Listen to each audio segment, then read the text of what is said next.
ఇద్దరి జాతకం సమంత జాతకాన్ని అలాగే శోభితా ధూళిపాల జాతకాన్ని విశ్లేషిస్తే మీరు అబ్జర్వ్ చేశారో లేదో ఇద్దరి జాతకాల్లో కూడా శని దృష్టి అనేటువంటిది కుజుడి మీద ఉంది. ఇక్కడ కూడా చూడండి శోభితా జాతకంలో శని దృష్టి అనేటువంటిది కుజుడి మీదనే కాదు శుక్రుడి మీద గురువు మీద ఉంది.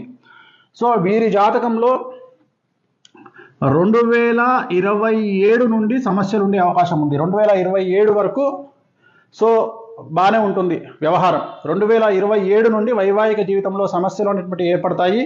అలాగే వీరి సమస్యలకు ప్రధానమైనటువంటి కారణం ఒక స్త్రీ మూలకంగా ఉంటుంది. ఒక స్త్రీ మూలకంగా వీళ్ళ భార్యాభర్తల మధ్యన గొడవలు వచ్చేటువంటి అవకాశం ఉంది. సో వీళ్ళ జాతకంలో నా అల్టిమేట్ స్టేట్మెంట్ ఏంటంటే శోభిత ధూళిపాల మరియు నాగచైతన్య జాతకంలో షష్టాష్టకాలైనాయి. మీరు కావాలంటే చూసుకోండి, షష్టాష్టకాలైనాయి. ఆ ఒకటే కాదు, పర్సనల్ జాతకాలు కలవకపోవడమే కాదు, ఇవాళ పెట్టినటువంటి ముహూర్తం కూడా మంచి ముహూర్తం కాదు. కానీ వాళ్ళ జాతకంలో ఖచ్చితంగా కళత్రం అనేటువంటిది కనిపిస్తూ ఉంది. కళత్రం అంటే విడిపోవడము. కళత్రం అంటే విడిపోవడము. 7th హౌస్లో రాహు ఉన్నాడు, అలాగే లగ్నంలో కేతు ఉన్నాడు. చిన్న పిల్లవాడినట్టుగా చెప్తారు, ముహూర్తం తప్పు. అలాగే వీళ్ళ కాంబినేషన్ షష్టాష్టకాలైన శోభితాది మరియు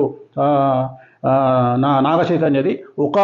ఒక విషయం చెప్పాలంటే, సపోజ్ మీరు అడిగారు అనుకోండి, గురుగారు మీరు మీకు తెలిసి ఎన్ని మార్కులు వేస్తారండి ఒకవేళ నాగచైతన్యకు Samantha combination plus Naga Chaitanya Sobhita Dhulipala combination అని మీరు అడిగితే నేను క్లియర్గా చెప్తున్నా,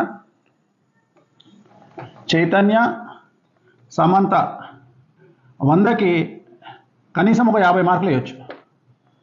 చైతన్య శోభిత 100కి 10 మార్కులు కూడా వేయలేను.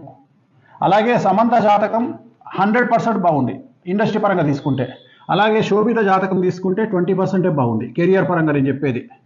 సో ఓవరాల్గా తీసుకుంటే నేను అడిగేది ఏంటంటే, నేను చెప్పదలుచుకున్న పాయింట్ ఏంటంటే, నాగచైతన్య కాంబినేషన్ ఆఫ్ శోభిత 100కి 10 మార్కులే, అండ్ నాగచైతన్య సమంత 50 మార్కులు.